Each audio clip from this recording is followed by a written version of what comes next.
While there is uncertainty about what may happen with the war in Ukraine as a new administration takes office, a Lubbock surgeon is hopeful about what the change could mean for his home country. KCBD News Channel 11's Brittany Crittenden spoke with Dr. Sergei Nestrenko of the day Russia invaded Ukraine nearly 3 years ago. She talked with him about what's changed since then and how he hopes the war comes to an end. Craziest thing is people get used to the craziest situation in life.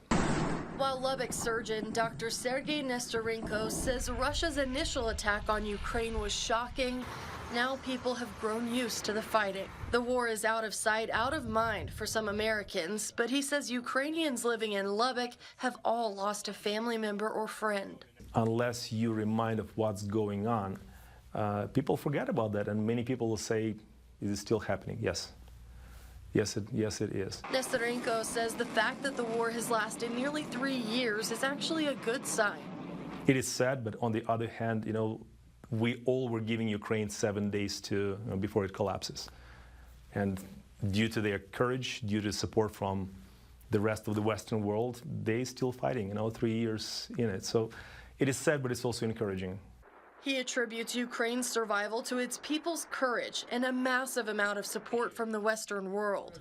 Still, he says you could argue the United States could be doing more. Yes, there is a risk of escalation and the conflict going out of control. On the other hand, if we don't project power, if we don't project confidence, then the whole axis of evil is watching us. Okay, you guys don't care. Let us push more. Meanwhile, he understands it's a fine line to walk. Because why am I spending all these billions of dollars? Why do we still need to support them? Why do we still need to vote for this? I think it's a good question, and it requires an answer. And I think that we need to answer it ourselves as Americans, but also the fact that Ukrainians are deeply involved with this, they also can help us answer that question. So they're fighting for themselves, but they're fighting for Western civilization.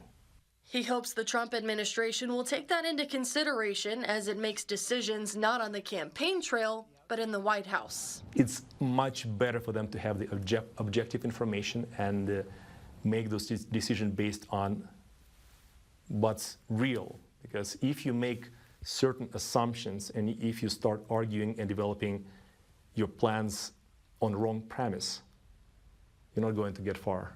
He also argues it's more cost-effective to put an end to the fighting on the first line of defense, instead of allowing Russia to gain more strength and potentially attack again in the future. He understands compromise will be necessary to end the war, but he doesn't want Ukrainians to lose their homes. We often hear that voice from the west part of Ukraine. They say, we're so tired of the war, let's just give him what he's got.